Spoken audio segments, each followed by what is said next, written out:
Taking cold showers has become a normal part of my life. Even though I've taken many, cold showers still suck every single time to this day. But it takes me considerably less effort than the first time I took one. Besides the many physical benefits of cold showers, let's talk about the philosophy behind them.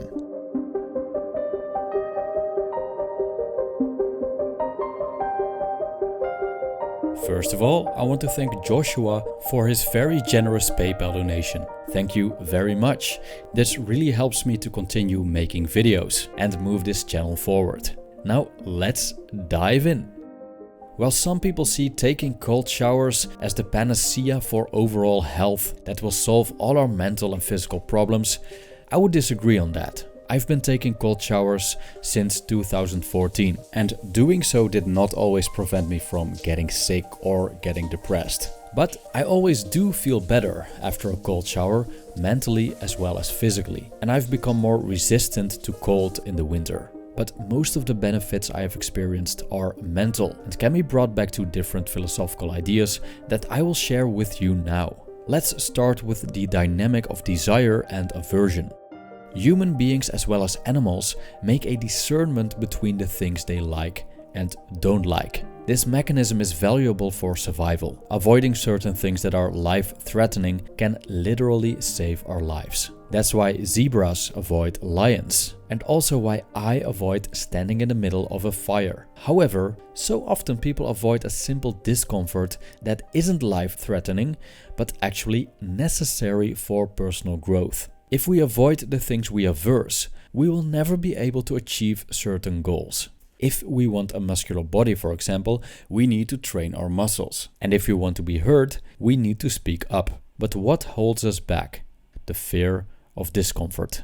Here's a quote from Stoic philosopher and statesman Seneca. "It is not because things are difficult that we do not dare, but because we do not dare, things are difficult." End quote.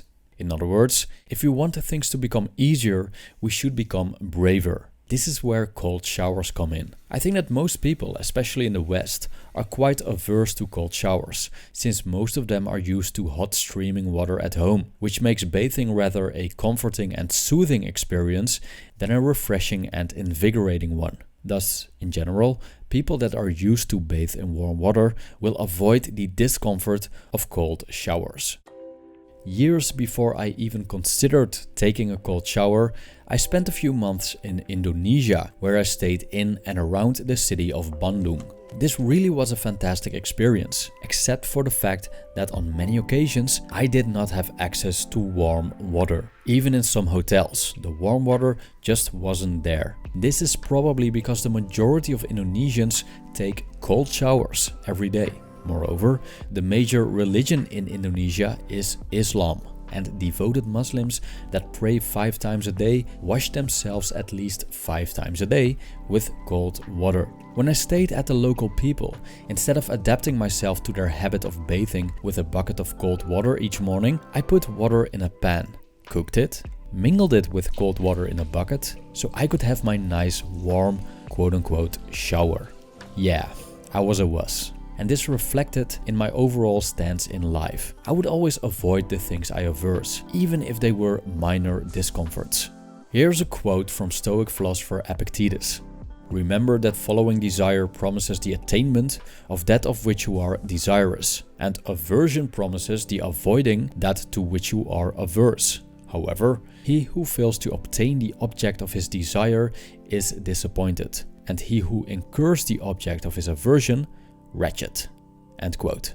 In this context, the idea behind taking cold showers is that we deliberately expose ourselves to what we averse. We might desire nice warm water on our skin, but we give ourselves the opposite instead. By doing this, we train ourselves in becoming more resilient towards the things we do not like. It creates a mindset of acknowledging not liking something and doing it anyway. The more we do this, the less wretched we'll be when incurring what we averse.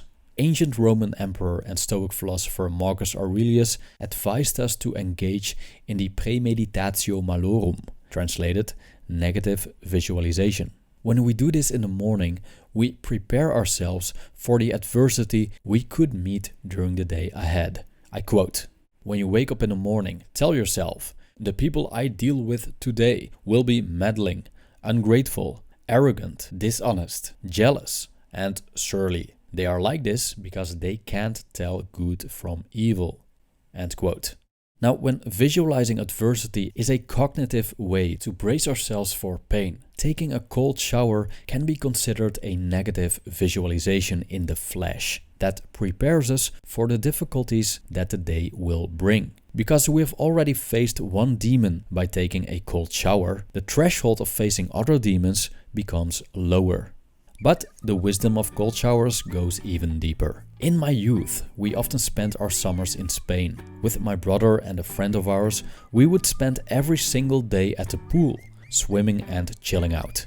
Now, basically, we were a bunch of pansies back then, especially myself, dreading the first touch with the cold water that we had to go through before we could swim. So before we jumped in, we played this peculiar psychological game of running to the pool to jump without jumping, challenging each other to jump first. This frustrating activity could easily take up 10 minutes or more, until one of us finally made the jump and the others followed.